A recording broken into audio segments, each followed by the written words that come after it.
So hello দাদা, আসসালামু আলাইকুম guys, welcome to our channel Hasan Sakib dot Neel. Basically আজকে কথা বলবো যে আমরা যে মামাদের ভয়তে আমরা পপ আপ ফোন যে লাগাইতে পারি না, এক কথা পুলিশের ভয়তে, সেই পপ আপ ফোনটা আপনি কিভাবে লুকানো অবস্থায় লাগাইতে পারেন, লুকাই লাগাবেন, প্লাস সেটা রিলে ছাড়া কিভাবে লাগাবেন। মানে এটা আপনার হাইডেন একটা জায়গা থাকবে, হিডেন থাকবে, প্লাস আপনি রিলে ছাড়া খুব কম খরচের মধ্যে কিভাবে শুধু ফোনের টাকাটা দিয়ে লাগাই নিতে পারেন।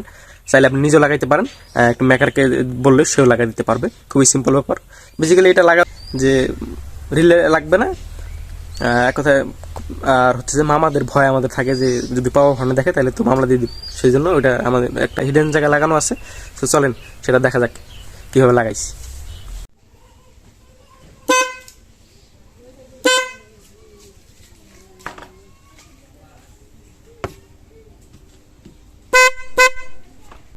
সো এই হচ্ছে বাইক, আর এটার যে হর্নের যে সুইচটা আমি আমাদের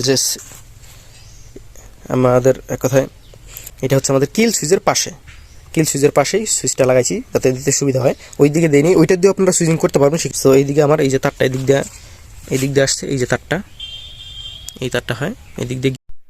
আর তারটা অবশ্যই একটু মোটা হইতে হবে, মোটা তার ছাড়া কিন্তু এখানে চলবে না, তাহলে কিন্তু কাজ হবে না। এটা কিন্তু মামারা টের পাবে না যে সেখানে পপ আপ হর্ন লাগানো আছে। দূর থেকে দেখে বোঝা সম্ভব না যে আসলে এখানে পপ আপ হর্ন আছে, মনে হবে এটা বাইকেরই কোনো একটা পার্টস, এবং কি একটু ভালোভাবেই দেখতে হয় হেলে টেলে, তাছাড়া দেখা যাবে না। দূর থেকে কোনোভাবেই দেখা সম্ভব না, বোঝা সম্ভব না। চলেন খুলে এটা কীভাবে লাগাইছি আমি একটু দেখাই দিই।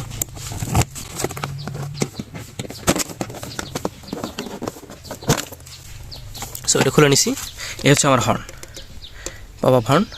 সো বেসিক্যালি এটা লাগানো একটা সিস্টেম হচ্ছে, এই যে হর্নের আমার দুইটা লাইন আছে, এখান থেকে যে কালো লাইনটা আছে, ব্ল্যাক লাইনটা, সেটা এই যেটা রেড কালার লাইনটা দিয়ে নিচেরটাতে লাগাইছি।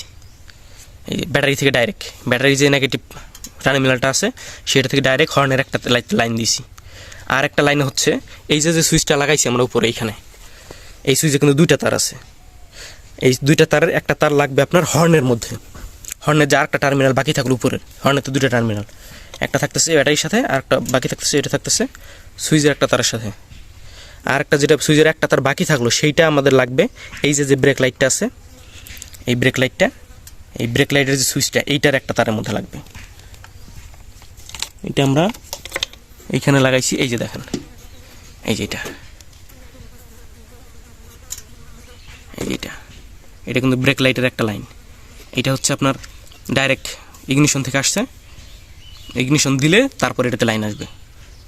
আর এইটা হচ্ছে আউটপুটটা যাবে, যেটা এই লাইট থেকে এসে আউটপুট আপনার এইটাতে লাগাবেন, যেটা ইনপুট সেটাতে। তাহলে হবে কি ইগনিশন দেওয়ার পরবর্তী সময়ে এখানে লাইন আসবে। আর যদি আপনি বলেন যে না আমি ব্যাটারি থেকে ডাইরেক্ট লাগাবো, হ্যাঁ লাগাইতে পারেন, কিন্তু সেক্ষেত্রে হবে কি আপনি চাবি না দিলেও আপনার হর্ন বাজবে, এখন ইগনিশন না দেওয়া অবস্থায়ও হর্ন বাজবে, সেক্ষেত্রে কিন্তু আপনি একটা ঝামেলা পড়ে যাবেন। এই জন্য আপনি এখান থেকে লাগাইতে পারেন। আর যদি আপনার সম্ভব হয় যে আমি আর একটু ভালোভাবে লাগাইতে চাই একদম ডাইরেক্ট ইগনিশন থেকে, সেক্ষেত্রে ওই তারটা ইগনিশনে লাগাইতে পারেন। ইগনিশনে লাগালে ইগনিশনের যে লাইনটা সেটাতে একটু প্রেশার পড়তে পারে, দ্যাটস আমি ব্রেক লাইটেরটাতে লাগাইছি, প্রেশার একটু কম পড়বে, যেহেতু হর্নটা আমাদের অ্যাম্পিয়ার একটু ভালোই লোড নেয়, মোটামুটি 6 অ্যাম্পিয়ারের মতো লোড নেয়। আর এই সুইচটা অনেকে ভাববেন যে সুইচটা কোথায় পাবো, এই সুইচটা এটা কিন্তু এই কিটিস সুইচ, এটা হচ্ছে আমাদের রাইস কুকারের একটা সুইচ পাওয়া যায়, রাইস কুকারের একটা ব্ল্যাক কালারের সুইচ পাওয়া যায়, সেই সুইচটা নিতে পারেন। সেই সুইচে তিনটা টার্মিনাল থাকে, যে কোনো দুইটার মধ্যে লাগাবেন, লাগাই দেখবেন যে সুইচ টিপি দিলে কাজ করতেছে। প্রথমে দুইটাতে লাগাইলে হবে কি চাপ দেওয়ার আগে কাজ করবে, একদম ডাইরেক্ট হয়ে থাকবে। আর দুইটাতে লাগাইলে হবে কি চাপ দিলে তারপর কাজ করবে, তো সেটাতে আপনি লাগাইতে পারেন। সো এইটা হচ্ছে একটা সিস্টেম। সো এইভাবেই লাগাইছি বেসিক্যালি। আবারও বলে দিচ্ছি যে সুইচের দুইটা টার্মিনাল, একটা ডাইরেক্ট হর্নের মধ্যে লাগানো থাকবে, ডাইরেক্ট হর্নে। আর একটা যেটা সুইচের বাকি থাকতেছে ওইটা লাগবে আপনার ব্রেক লাইটের যে লাইনটা আছে সেইটাতে। আর হর্নের যে একটা টার্মিনাল বাকি থাকলো সেটা আমাদের ব্যাটারির সাথে কানেকশন দেওয়া আছে ডাইরেক্ট। সো এখানে একটু ঝামেলা হচ্ছে, দেখানো যাচ্ছে না, এইখানে লাগানো আছে, এইখানে এই যে হর্নের এটা একটা লাইন, এইটা লাইনটা ডাইরেক্ট ব্যাটারির সাথে।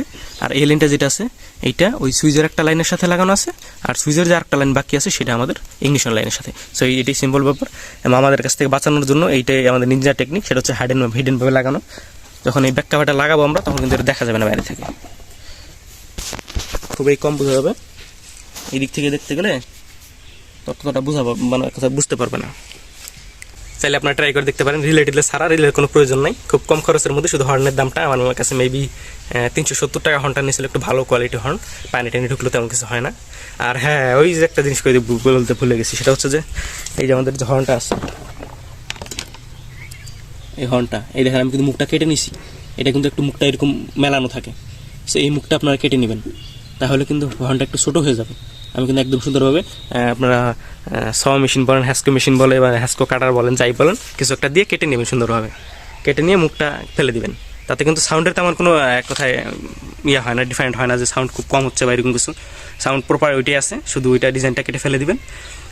এক কথা যেটা মুখটা অনেক বড় থাকে, তাহলে নাহলে দেখা যাবে এটা বাইরে থেকে। আরটিআরটার জন্য এটা আমি বেস্ট একটা প্লেস দেখাই দিলাম। আর যদি অন্য অন্য বাইকে হয় সেক্ষেত্রে আপনি ভিতরের দিকে লাগাই দেবেন, মুখটা কেটে ফেলে দিয়ে শর্ট হয়ে যাবে জিনিসটা, লাগাই নিতে পারবেন। সো এটা আর একটু প্লেসিংটা দেখাই দিই, জাস্ট এ মিনিট। এই যে হর্নের সাথে যে পাতিটা থাকে, এটার সাথে এই যে পাতিটা আমি ব্যাটারি যে এই ব্যাটারি যে এইটা আছে প্লাস্টিকটা, এইটার এই মাথায় একটা নাট আছে, এই নাটের সাথে আমি লাগাইছি একটু বাঁকা করে দিয়ে। সো এই সিস্টেম, এটা খুবই সিম্পল ব্যাপার, আপনারা লাগাইতে পারবেন। সো আজকে ভিডিও বেসিক্যালি এই পর্যন্তই ছিল। ভালো থাকবেন, সুস্থ থাকবেন, আর অবশ্যই চ্যানেলটাকে সাবস্ক্রাইব করে দিবেন, লাইক কমেন্ট শেয়ার দিয়ে দিবেন।